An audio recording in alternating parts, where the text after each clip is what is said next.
Welcome to Category 5 Coffee Break. To my... Oh, I got it wrong again. There it is. To my left is, whatever it is Doug. Give us a wave, Doug. Thank you, sir. Below him, we've got Solbu. Give us a wave, Solbu. Thank you very much. And then I'm BP9. Greetings, everybody. I've had some fun and games. As you saw from last week, my audio and video completely messed up on my old Samsung phone. Oh, I shouldn't have mentioned the brand, I suppose, but it doesn't matter. It is an old phone. I've had it for years and years and years, and as I usually do, I keep my stuff until the wheels fall off. I keep running it till the wheels fall off. Uh-oh, your green background is bleeding through there, Solbu. Yeah, I'm trying to fix that. Not working so well. Yeah, I need to mess with my background. I want that bird that Marshman's got going on, trying vainly, without fail to try to get across the screen over there. I want to see that. But anyway, so I'm on a computer now, so I'm trying out the computer to see what happens there, and it seems like the video and the audio sounds okay. Just verifying it sounds all good to you guys. Yep. Sounds great to me. No echo, no reverb, nothing like that? Nope. No echo. Okay. No echo. I'm getting, very funny, Solbu. I'm hearing echo, but I'm hoping it's a local problem. I'm hoping it doesn't come through on the recording. We'll see what happens. So I've got a new phone coming as well. It's supposed to be there by now, so I'll probably go up to the post office this afternoon and see if I can go get it. So otherwise, that's my news. Solbu, you're going to hate this because the laptop's running Windows. I know you don't like Windows. I am not quite so rabid about not running Windows. There is one problem with this laptop. I tried to transplant my 2.5-inch hard drive. It's a SSD, but it's a SATA drive. Tried to transplant it from my other laptop into this one. The BIOS does not recognize it. I don't know why. Huh. It's a known good drive. It works just fine, but the BIOS doesn't recognize it. So I don't know what's going on with that. We'll have to figure that out and see what's going on. So I've got all kinds of new tech coming through. I'd like to get the hard drive, the SATA drive working on this. And if I can't get it to work, I guess I'll have to, call the manufacturer and tell them, hey, how do I fix this? So, do you two have any suggestions about making the BIOS recognize the drive? Did you try updating your BIOS? I did not. It's a fairly new machine. I don't know. I think the BIOS is up to date, but you're right. I could certainly try that. You can also, once you get in the BIOS, you could also check that the an additional drive is not deactivated in the BIOS because it was maybe never meant to have another hard drive. There's a slot for it. There's a setting for it. It's supposed to detect it automatically as soon as it goes in, but it just is not. It's just not detecting that drive, and I don't know why. I don't care if it won't boot from it. Well, I do care. Obviously, I want it to boot, but I don't expect Windows to recognize the drive at all. Even if I need for the BIOS to see it so that at least it will have the opportunity to boot. Now, it does have a little M2 SSD inside it right now, the little card type drive. And it recognized that. It knows it's there, obviously, because that's how it came delivered. I'm almost wondering if I pull it out, if I pull that M2 drive out, whether that will work any better. If it'll force it to go look at the... I think I've had this problem 15 years ago on a system back in the day when 5 or 6 gigabytes hard drive was still a big deal. Okay. It was common back then. We were fitting a friend of mine. I think was fitting a system We was back at my place and we were trying to install a second hard drive. The system wouldn't see it. So we deactivated it in BIOS and then booted up just to see what would happen. It was Linux was installed on that drive. And even if the drive was deactivated in BIOS, Linux could still see it and could use it. I think the drive was 115 gigabytes. So the M2 has Windows 10 Home on it, which is what I'm using now. Sorry, Solbu. And the I have to give you a hard time because Marshman did too. So, so what I want to do is make it dual boot. Yeah. What you can try is if you have a Linux Mint a live CD or a live. Oh, sure. Yeah, I got 100 of those. Yeah, and start up the system, boot up with that, and see if Mint can see both drives. Well, for that, the only way that would work would be if I could plug the CD player into the USB port. Then it would have to boot off the USB port, right? Or you could have the put the ISO dump it to a USB flash drive and just boot from the flash drive. Well, either way, though, it has to boot off USB, whether it boots off the actual physical. Yeah, and in most systems there is you might have to activate something in the BIOS, but if there is most BIOSes you can configure. It used to be the standard that when you boot it up, there was a pause between 2 and 5 seconds, which told you press this to go to BIOS and press that to go. And one of the keys, I think F12 on many systems, it will give you a boot menu of what device to boot from, and USB is one of those. But the USB flash drives, they are you have to select a hard drive because they are recognized as Yep. I'll try that. The only obstacle at that point could be that if the secure boot is activated, that it might not. I've already disabled secure boot in the BIOS, so yeah. There's also in the BIOS. There's also some kind of a system monitoring or system location setting in the BIOS. I shut that down real quick as well. I remember when secure boot had been around for 2 years, I think. Stallman had a talk, and in the in the question session afterwards, someone asked him about his opinion on secure boot, and he thought it was a dangerous idea.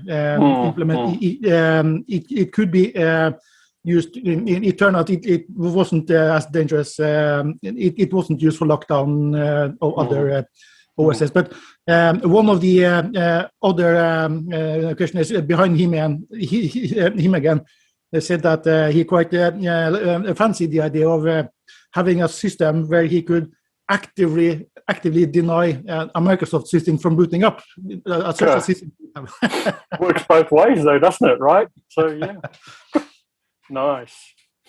Yeah, As I say, I am not rabid about. I'm not so rabid about whether I can run Windows on the machine or not. Don't like Windows, but if I have programs that need Windows to run because there's no Linux equivalent, I don't have a lot of choice. I did the same thing with my aviation software. There is a package called ForeFlight, and it only runs on iPad. So I don't have a lot of choice. My only option then is to run an iPad. So that is what it is. So Mr. Doug, what sort of trouble have you been getting? I mean, what else have you been up to? Well, the saga of my Raspberry Pi continues. Okay, what's going on with it? Robbie suggested trying to change the date on it, force it to have a new date, and I tried to log in. I wasn't sure that would work, but how did it go? Well, I tried to log into Ubuntu, and it didn't recognize my login, although I had been in it before successfully. suddenly it doesn't recognize my login. So I think the SD card got corrupted. Oh, no. So now I got to get a new SD card. I tried reflashing it. Windows didn't recognize it after I reflashed it. Yeah. Okay.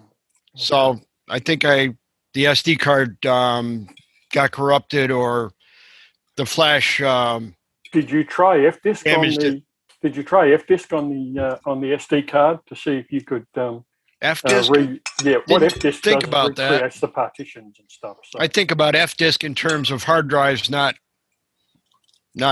portable media. Well, they're still, as Solbu's already mentioned, they're still drives. Yeah. So, they're still looked at as drives. I don't think they emulate a floppy disk. I think they're more likely to emulate a hard disk. So, but in any case, I think they will always show up in LSBLK command. I already threw out the list block. Already threw out the SD card, so. In that case. Yeah, I'll just buy a new one. Well, I hope you physically destroyed it. You didn't just throw it in the garbage, did you? Well, there's nothing on it other than an unreadable OS. I don't know. You'd be surprised at what hackers can retrieve. So, well, I hope there's nothing personal on it. I reformatted it a couple of times before I tried reflashing the OS, so I don't think there's anything readable on there. Okay, all right, good. The other thing you could have tried as well, there's a utility that lets you physically check the size of the drive by writing to it until it gets to the end of the drive. I forget the name of it, and I think it's a Linux utility that will test the size of the drive to see if it really, truly is. Check one of Robbie's old Cat 5 TV episodes, because he talks about those. And Amazon, an SD card that you got from Amazon that says it's 16 gig or something, but it turns out only to be 4 gig or so when you actually test it. eBay's good for that too. They're rife with those fake SD cards.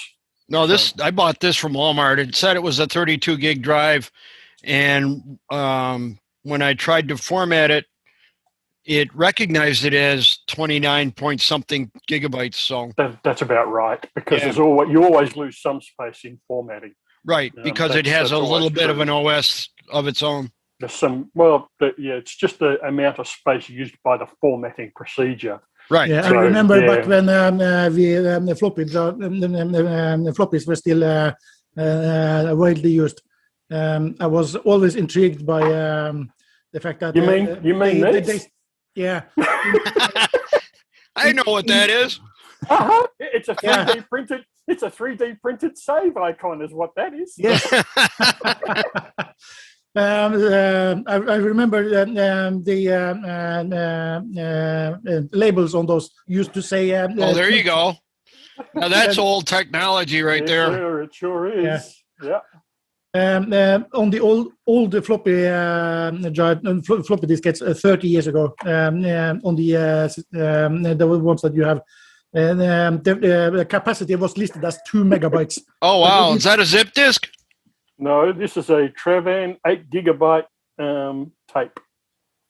Oh, okay. I haven't used these in ages. The only tape drive I ever had was a tape recorder that I had connected up to my Atari 8-bit computer one time. Like a cassette? For a while, until I got a disk drive. Player? Yeah, right. Yeah. By the way, I can tell so, and then suddenly you didn't have computer in there before the cancel. Game but in the floppy drives that was used all until 15 years ago, until most people didn't know what they were. The labels on 30 years ago, at least, the label on them said 2 megabytes, and it also said that the formatted capacity was 1.4. Yeah, 1.4. Yeah. Wow, that is a lot of space used for the formatting process. Youch. And I remember 5 or 10 years after that I noticed that then they stopped listing the actual capacity and just the formatted capacity. I can remember when the floppy drive, that 3.5-inch floppy drive, was 1.4 gigabyte. That's true. Wait, gigabyte? No, megabyte. Was it megabyte? Yeah. It was only megabytes. Confusing my terms here. That would be pretty impressive, a 1.4 gig floppy disk. But it was a while ago. Yeah. Well, these are 1.4, I think, or maybe. Windows saw it as 1.4 anyways. Yeah, it says it's. Let me see if I can do this without messing up the. There it is. Formatted for 1.4. Yeah, there you megabytes. go. 1.44 megabyte. Yep. I used to have some of those. I still have it, actually. Yeah. Oh, yeah. I got nothing to read. Don't have a drive that will read them, though. Exactly. Yeah, exactly. I noticed that I've forgotten a part of the label. I think today's young people will look at the floppy drives and think that what is this PlayStation 2 compatible? Something to put their coffee cup on, Yeah, but the label it says PS/2, and most people, young people today, will that's true. imagine PlayStation 2. Yeah, that's a good point. Those were the days. So inside this laptop is a space for a 2.5-inch spinning drive or SSD, complete with the SATA connector that goes with it. And then there's a little ribbon cable that just runs straight to the motherboard. Well, surprisingly, looking inside this thing, it's not much different to the Pinebook Pro, I'm here to tell you. It has a dinky little main board. There you go. Dinky little main board that mostly air inside this thing. There's a dinky little main board and some subboards and just ribbon cables that connect them all together. So it's very surprising how small the technology has gotten these days. But it still won't recognize my SATA drive. So I got to figure something out with that. One other thing that you can try that I just thought of, that you mentioned you have another. I'm open to all kinds. Whatever ideas you've got, I'm open.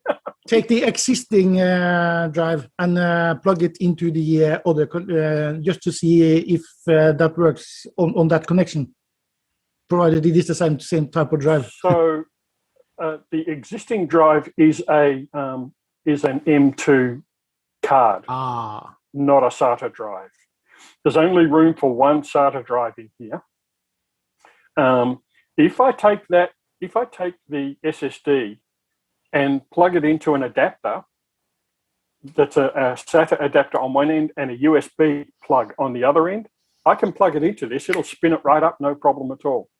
So Windows and this PC will recognize, this laptop will recognize the SATA drive. It works. The SATA drive works. It just won't work through that cable to the main board. And I don't know if the cable's bad or what the deal is. So. Is the cable part of the computer, or can you replace it? I can replace it. I'd have to buy another one from the manufacturer. Yeah, I'd definitely try replacing that cable. Yeah. Well, it came with the machine. It was already there. It was all ready to plug in. So yeah. So I agree with you. That would be the first step. Would be to try replacing that cable and see what happens. That's what I would do. And if that doesn't work, send it back and say, all right, fix it. What brand is the computer? It's a Dell. Okay.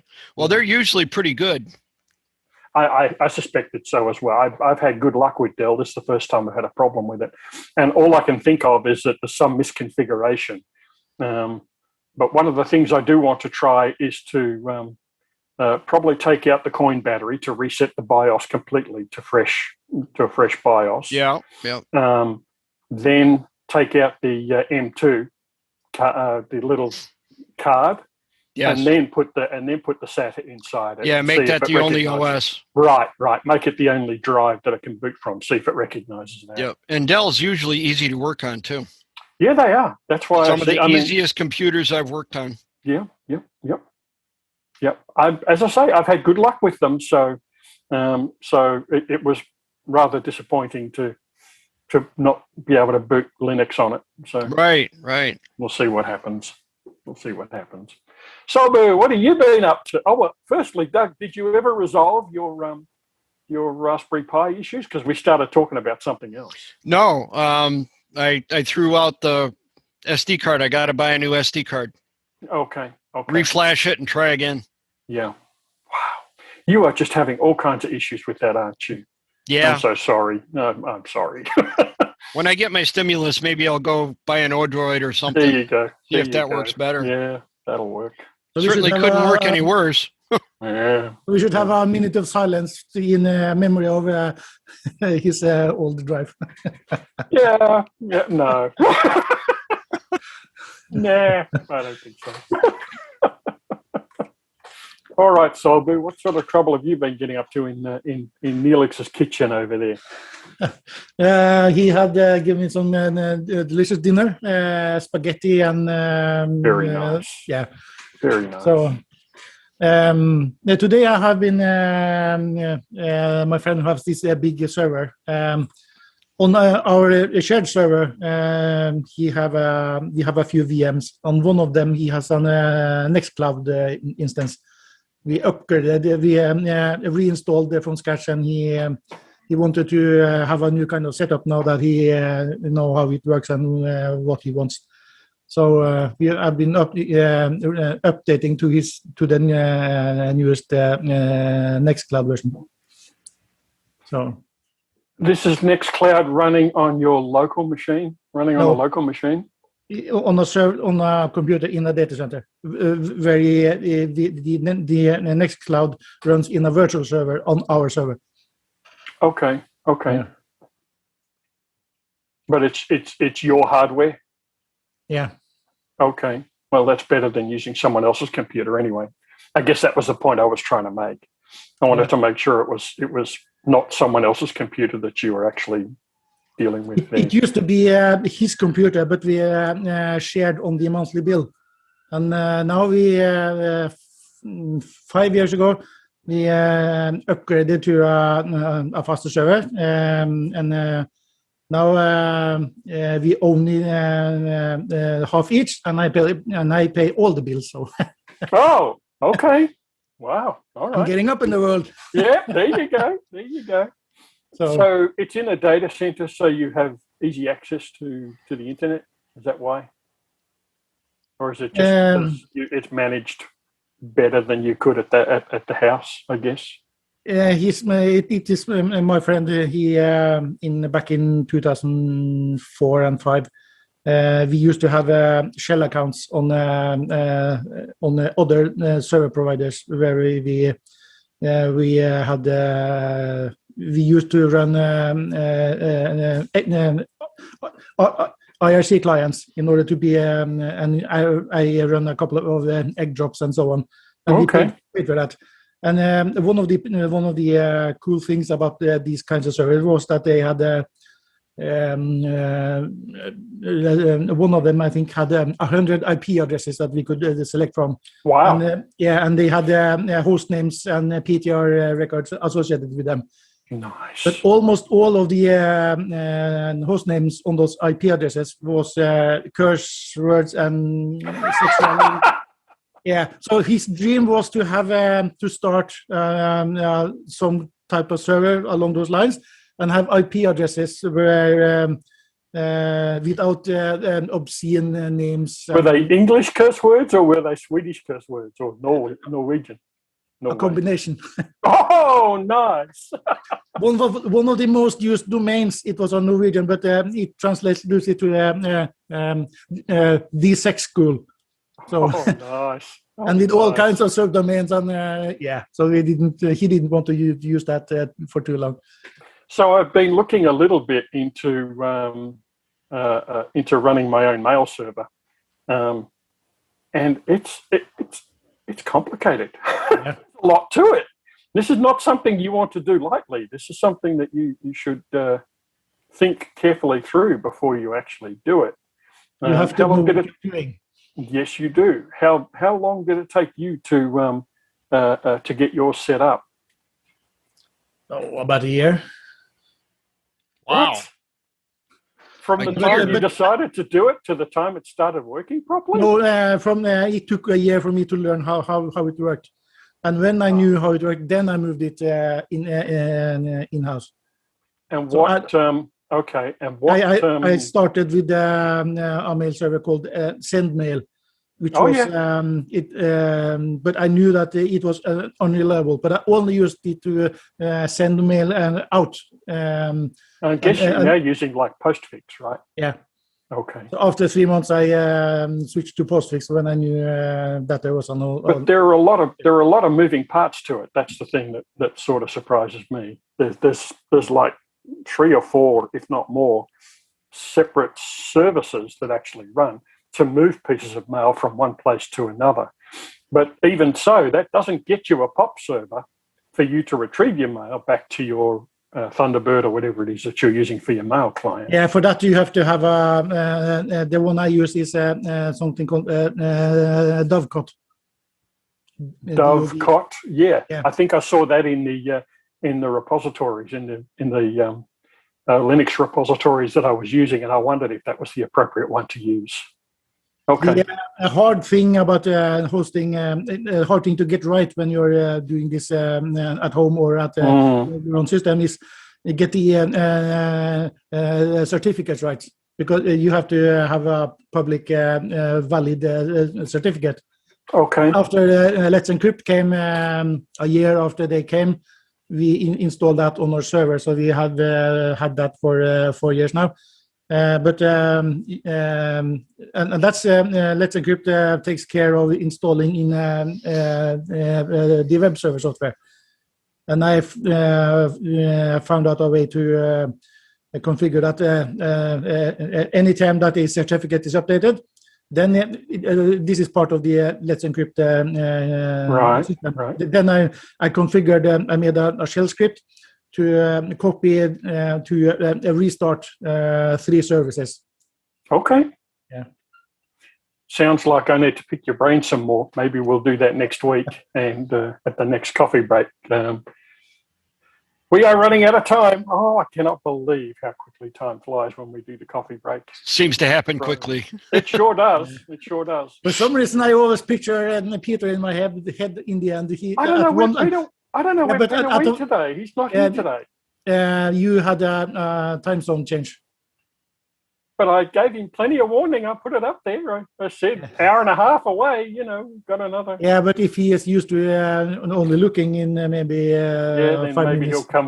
he'll come by in about half an hour or so. Yeah, but my point was that every time that we are near the end, and you said that we have to hurry up. I have this voice in my head, Peter. At one instance, he said, "It's always 1 minute." So, if you see this, Peter, we missed you today. Yeah, sorry, Peter. Okay, Doug, any last comments before we close this down? No, I'll let you guys know about Ubuntu next week. Please do. I hope you have better luck with the new SD card than the one you threw out. So do I. yeah. Good luck with that. Thank you. All right. Thank you, everyone. Much appreciated. Enjoyed it as always. And as you say, it goes quick. So have a good afternoon. Take care, everybody. Bye-bye.